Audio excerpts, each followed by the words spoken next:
Hello class, we will continue with our file handling revision. File handling, this chapter has three parts in it. One is text file, which we have already revised. You have done a couple of questions on that, and we will come back to this once again. We have to practice more of the text file type of questions. But what I've seen that binary file handling is also important. Earlier in the syllabus, the binary file handling, how much to do, what all the things, operations we should do, that was not very clearly mentioned. But in the revised syllabus, they have mentioned it quite clearly.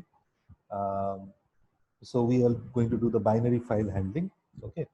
Uh, Now, when you talk about binary file handling, we have to be very, very clear that the disk file which we create, in the file handling, we always write our data onto a particular file, right? The file should be located in your D drive, E drive, or in any folder of your choice.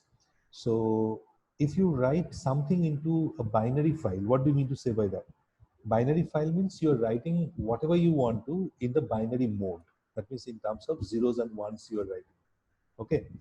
Whereas when you write things on a text file, you write in a textual mode. You write things like a character. That is the difference between them. I will just share my screen and I will show you one small thing. What I was doing is I was trying to write some programs for you when I was doing text file handling, and I will show you my E drive. Here basically I was creating all my disk files. Look at this. ABC was a text file. You can easily make out it is text document, and I created that using file handling program. Right. So if I open it, you will see directly also I can open it and I can read. See, from the Windows environment only I opened it, and I can see the contents of the file. Okay. Uh, but if you see another file, for example, effort, look at this here, it's written type. I believe you can see on your screen properly. Uh, it's written here bean file. That means it is written in the binary mode. This also I created in the by using the binary file handling program. But this also, if I want, I can open it through Windows environment. But now what happens, look at this, if I open it using Notepad, I will open. If I open it using Notepad, look at this binary file, you will not be able to read very clearly. Look at this effort, this was the file. I can read the content, but there are some weird characters also along with that. And this is happening because of the fact that it is written in binary format, that is in terms of zeros and ones, it's written. Okay. Now, binary file, when we talk about, in case of text file, if you remember, we always name the file as whatever abcd dot txt.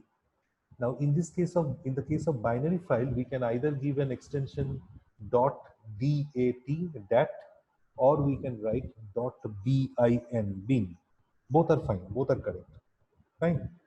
So one thing before we start writing the programs, we have to remember that whatever we want to write, we will write in the form of binary digits. Okay. So like the way we take the data from the user, the same data I cannot write directly onto the file. Like what we have done for text file, we took, supposing I asked user to enter his name and some other things, maybe his age or something. So these two things I could directly write the way it is in a text file. But here I will not be able to write directly. So when we take user's input, what user wants to write onto the file, that is what I mean to say by user's input. That user input has to be converted into binary digits and written onto the file. That is the only difference between text file and binary file. This fact we have to remember at first. So there are two ways to do it. The second method I will tell you later. The method which has been highlighted in your revised curriculum, revised syllabus, that is the use of, I taught you this earlier. They said that make use of the pickle the module, and I taught you this. There is a module called pickle module. So we need to write here import pickle at the very beginning. And this particular module has two functions. One is load function, another is dump function. Right? So dump function is used to write things onto a file. Okay, that means if I have some data, imagine all my data are collected in this variable, fine, text. It's a string. Text is a string.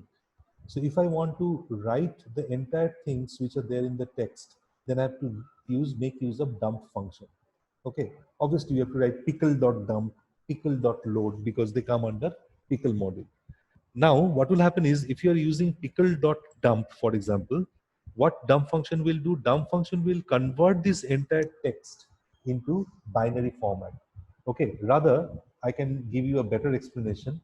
Imagine a river is flowing by. So I can say that stream is flowing. Okay.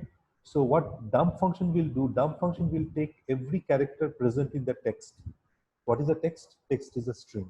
So dump will take every character present in the text, will convert them into binary numbers, okay, from the ASCII code or whatever, and then it will line them up like a stream of the river, fine, like a wave of the river. It will line them up, and like in that line, it will move. In the same line, it will move. So if text is basically equal to, say, the text is storing a value, the sky is blue. Fine. So every character will be converted. T will be converted, H will be converted, E will be converted into their binary equivalent. And all this binary chunk, basically 10001, whatever you get, they will be lined up exactly according to the order of appearance of the characters. And those lining up of data will be written in the form of bytes, in the form of the zeros and ones, they will be written onto the file. So this job is done by the dump. So dump basically makes them a kind of a lineup after making them converted into zeros and ones, and those are written onto the file. That is what happens. Fine. And load will do exactly the opposite thing. Load will pick up those data, and from the binary thing, it will make them converted into the character format so that you can read it clearly. So let me write a small code here, then you will understand what I mean to say. Fine. So imagine here in this program, I wanted to ask the name of a person. Fine. So I wrote input, enter your name. That was the first set of input I've taken from the user. And also I have taken his age. Fine. So age is, look at this here. Age is a non-numeric quantity. Fine. Now, what I will do, I thought that let me make it as a record. Record in the sense, if I write in this format, look at this. If I write name and then I will give a little bit of space and then the person's age. This is in this format. If I write down the data that I've got, then it will make sense to me because it's the name of a person and his age only appears at the right side. Fine.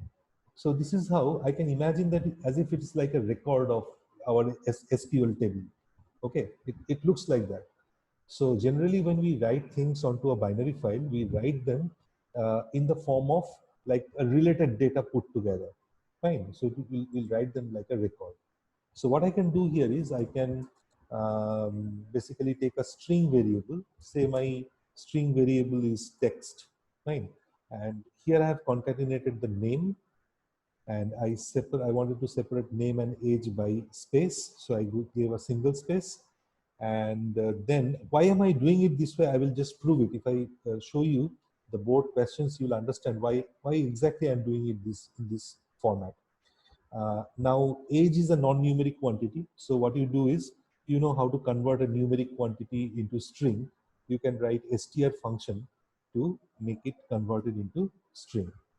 So now what will be text? Text is whatever user has input, I put them into a concatenated form, the name, a single space in between, and the age of the person. So this is how I want to write things onto the binary file. Now here comes the use of the dump, because my things are ready. Okay, I just forgot to open the file. You can open the file. Opening is the same as what you have learned in the case of text file. That means we write the path name. Okay, say E drive is my path name, and my file name is say GHTY. That is the name of the file.